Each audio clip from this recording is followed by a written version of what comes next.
welcome back to another channel video. So in today's video I want to kind of hit weeks 7 and 8 of my pregnancy symptoms.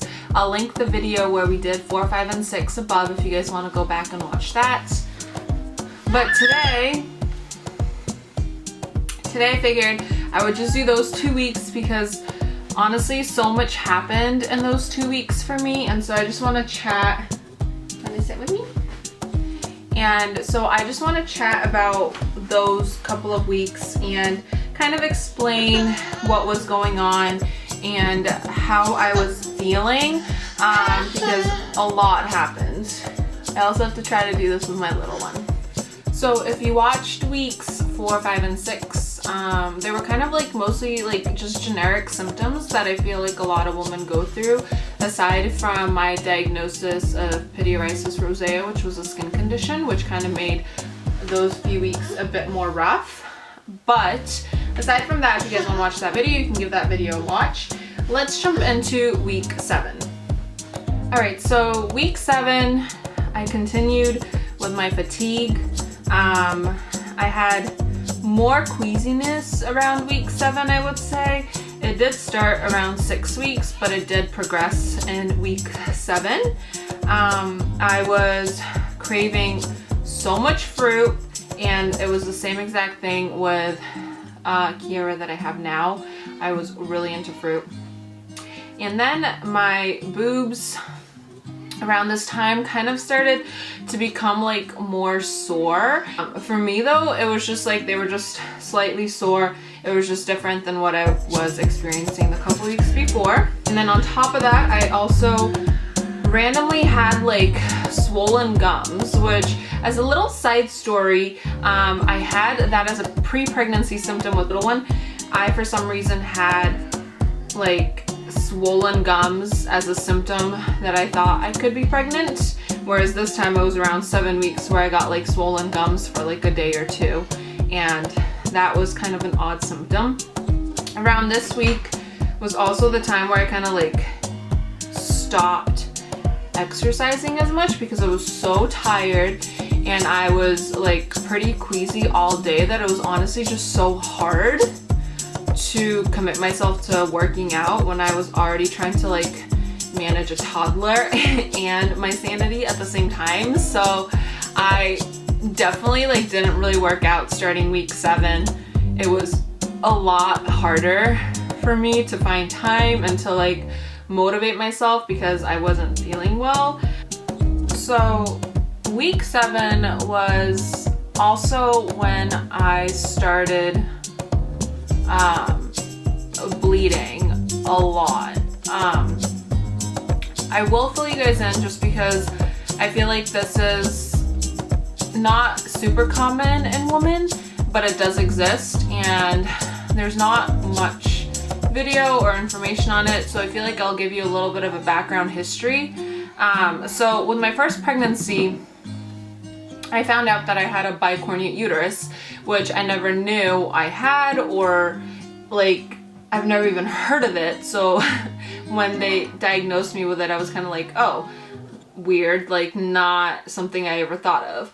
Basically, there are different type of uteruses. Most uteruses are just like this. They're just kind of like a circle looking type thing. Mine is a heart-shaped uterus. Basically have 2 uteruses. So I have 1 uterus, 2 uteruses, and I have a septum in between. It's not a full septum, so it doesn't go all the way down. So that's why I say it's basically like a heart-shaped uterus.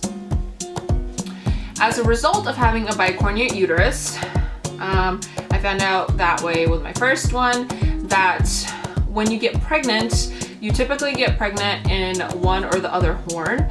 So in my case, I have been pregnant on my right side for both my pregnancies. Hi, Bean. Do you want to come sit with Mom? Hello. Come here. Come say hi. So I was pregnant on the right side both times.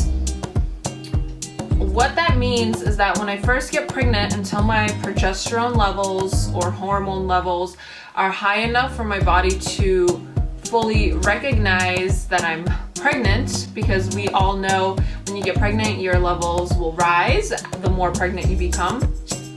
So until that starts happening, my other side of my uterus, which in my case is the left side, doesn't realize I'm pregnant and basically goes through the whole menstrual cycle. Hi. Hi. Because of that, I don't have, my first time was different, but this time around, I'll tell you how this time around went. Basically, I was about 7 weeks and I had this severe pain that kind of came out of nowhere, but it started with just a little bit of spotting. And I would say within like 15 minutes of the spotting, I honestly felt the worst pain aside from when I had appendicitis. The worst pain I've ever had in my entire life. It felt like I was having like full-blown contractions and everything hurt to the point where I was on the floor with cramping, just the shakes. It just felt like I couldn't even talk. It was so severe, and like my back was aching. It was just everything, and it was every symptom that you could possibly also have when you're looking into miscarriage symptoms. So obviously I kind of knew that that was a pattern of mine because I had it happen with my first one. But of course, you never know if that's the case or if you are potentially having a miscarriage. So I bled a lot that day, and like clots. And this is TMI, so if you guys don't want to watch this, skip or don't watch this video because it is TMI, but unfortunately there's like no way to go about it. It's pregnancy. So I bled a lot that day, clots, like full on bleeding into a toilet.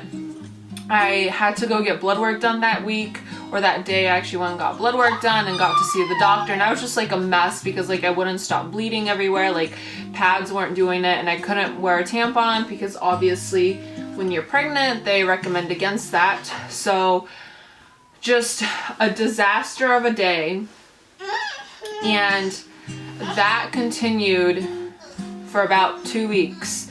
Up until my 9th week, I would randomly bleed and spot, and it did get less and less, but that first day it was just like it gushed blood. Come here, honey. Can you say hi for the camera? You want to say hi for the people? She's getting tired. It's getting to be her nap time soon. So they did take me in that day as well, and they did an ultrasound a couple days after because my blood work came back relatively good, meaning that my hormone levels were rising. They weren't super low, so then they did want to do an ultrasound to confirm what was happening. And basically what was happening was that my left side was going through like a menstrual cycle. So week 7 was basically that. So week 8 I continued with the fatigue.